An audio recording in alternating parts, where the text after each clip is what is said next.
Loan app തട്ടിപ്പ് കേസിൽ പ്രതികൾ ഇഡി കസ്റ്റഡിയിൽ. അറസ്റ്റിലായ പ്രതികളെ 4 ദിവസത്തെ കസ്റ്റഡിയിൽ വിട്ടു. ഫെബ്രുവരി 3 വരെയാണ് കസ്റ്റഡി കാലാവധി. ജിജീഷ് കരുണാകരൻ ചേരുന്നുണ്ട്. ജിജീഷ്, വിശദാംശങ്ങൾ. രജനി, വലിയ തോതിലുള്ള സാമ്പത്തിക തട്ടിപ്പിന്റെ പിന്നാമ്പുറത്തിലേക്കുള്ള അന്വേഷണത്തിലേക്കാണ് ഈ 4 പ്രതികൾ എൻഫോഴ്സ്മെന്റ് ഡയറക്ടറേറ്റിന്റെ പിടിയിലായത്.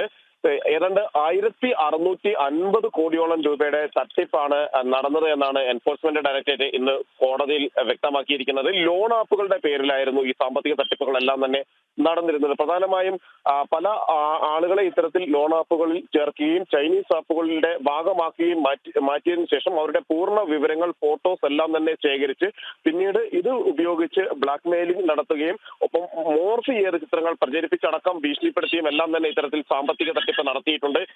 ഇപ്പോൾ അറസ്റ്റിലായിട്ടുള്ള 4 പേർ എന്ന് പറയുന്നത് അത് ഏറ്റവും താഴത്തെ കണ്ണികൾ മാത്രമാണ്.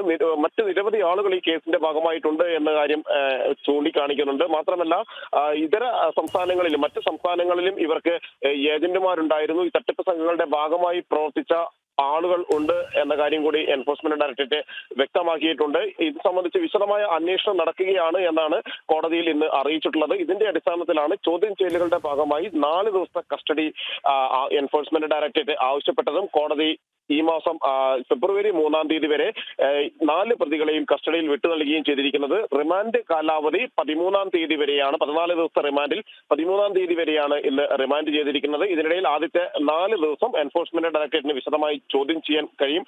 രാജ്യാന്തര കണ്ണികൾ ഉൾപ്പെട്ട ഒരു കേസ് എന്ന് തന്നെയാണ് എൻഫോഴ്സ്മെന്റ് ഡയറക്ടറേറ്റ് വ്യക്തമാക്കിയിരിക്കുന്നത്. മാത്രമല്ല ഈ ചെറിയ തുകകൾ മുതൽ വലിയ തുകകൾ വരെ ഇത്തരത്തിൽ സാമ്പത്തിക തട്ടിപ്പിലൂടെ നേടിയെടുത്തിട്ടുണ്ട്. 5 ലക്ഷവും 10 ലക്ഷവും എല്ലാം ലോണുകൾ അനുവദിക്കുമ്പോൾ അതിന്റെ ഒരു നിശ്ചിത ശതമാനം ഇവർ തന്നെ തിരികെ വാങ്ങിയെടുത്തു. പിന്നീട് വായ്പയായി വാങ്ങുന്ന തുക പല ഘട്ടങ്ങളിലായി അതിന്റെ പല മടങ്ങ് തുക ഭീഷണിപ്പെടുത്തി തിരിച്ചു പിടിക്കുന്നതുമായിരുന്നു ഒരു നടപടി എന്ന് പറയുന്നത്. അത്തരത്തിൽ നിരവധി ആളുകൾ ഉൾപ്പെട്ട ഒരു സാമ്പത്തിക തട്ടിപ്പിന്റെ പ്രധാനപ്പെട്ട അറസ്റ്റുകൾ തന്നെയാണ് എൻഫോഴ്സ്മെന്റ് ഡയറക്ടറേറ്റ് നടത്തിയിട്ടുള്ളത്. ശരി ജിജീഷ്.